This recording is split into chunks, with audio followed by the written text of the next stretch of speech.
talking about the kind of diplomacy that's going to end the destruction of your country. Yes, but if you Mr. President, with respect, I think it's disrespectful for you to come into the Oval Office and try to litigate this in front of the American media. Right now, you guys are going around and forcing conscripts to the front lines because you have manpower problems. You should be thanking the President for trying to bring an end to this conflict. Have you ever been to Ukraine that you say what problems we have?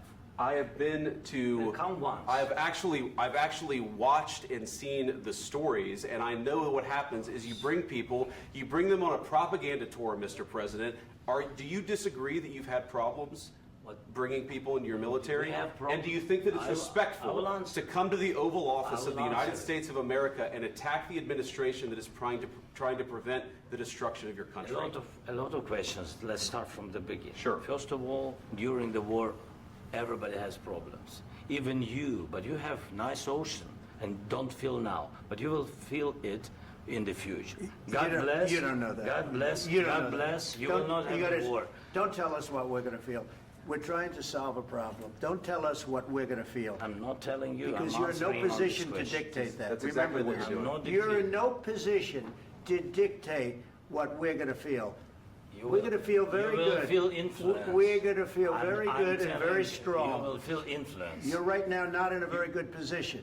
You've allowed yourself to be in a very bad position, and he happens to be right about it. From the very beginning of the war. You're not in a good position. You don't have the cards right now.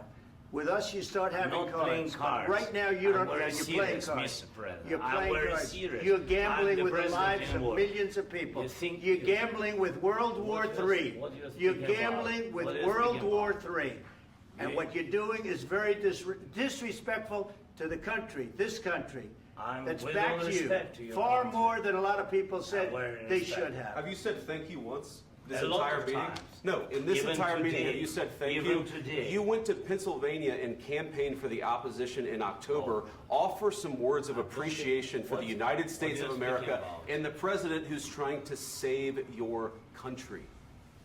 Please, you think that if you will speak very loudly about the war, you can... He's not speaking loudly. He's not speaking loudly. Your country's in big trouble. Can I Wait a answer? minute. No. Can You've I done a lot answer? of talking. Your country is in big trouble. I know. You're not I winning. know. You're not winning this. You have a damn good chance of coming out okay because of us. Mr. President, we are staying in our country, staying strong from the very beginning of the war. We've been alone, and we are thankful. I said thanks You haven't been in this alone. cabinet. You haven't been only alone. in this cabinet. We gave you, through I this said stupid president, $350 billion.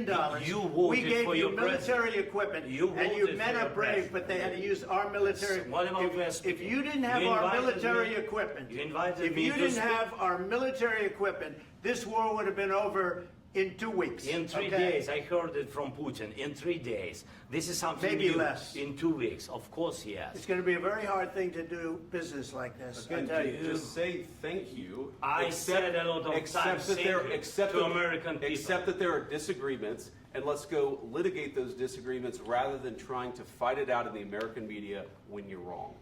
We know that you're wrong. But you see, I think it's good for the American people to see what's going on. I understand, sir. I think it's I very understand. important. That's why I kept this going so long. You have to be thankful. You don't have the I'm cards. thankful. You're buried there. Your people are dying. tell you You're again, running I low know. on soldiers. Don't- Listen, don't please, you're running Mr. low on President. soldiers. It would be a damn good thing. Mr. And then President. then you tell us, I don't want a ceasefire. I don't want a ceasefire. I want to go and I want this. Look. If you could get a ceasefire right now, I tell you, you take it so the bullets stop flying and your men stop getting killed. Of course, we want to stop the war. But you're I saying said- you don't want a ceasefire. But I said to you, I want a ceasefire. with guarantees. Because you'll get a ceasefire faster than an agreement. Ask our people about ceasefire, what they think. That wasn't doesn't with matter me. for you what- That what wasn't this with me. means. It That was wasn't with with you. a guy named Biden, who was not a smart person. This That is was your, with, this that was is with your Obama. president. It was your president. Excuse me. That was with Obama, who gave you sheets, and I gave you javelins. Yes. I gave you the javelins to take out all those tanks. Obama gave you sheets. In fact, the statement is Obama gave sheets and Trump gave javelins. You got to be more thankful, because let me tell you, you don't have the cards. With us, you have the cards. But without us, you don't have any cards.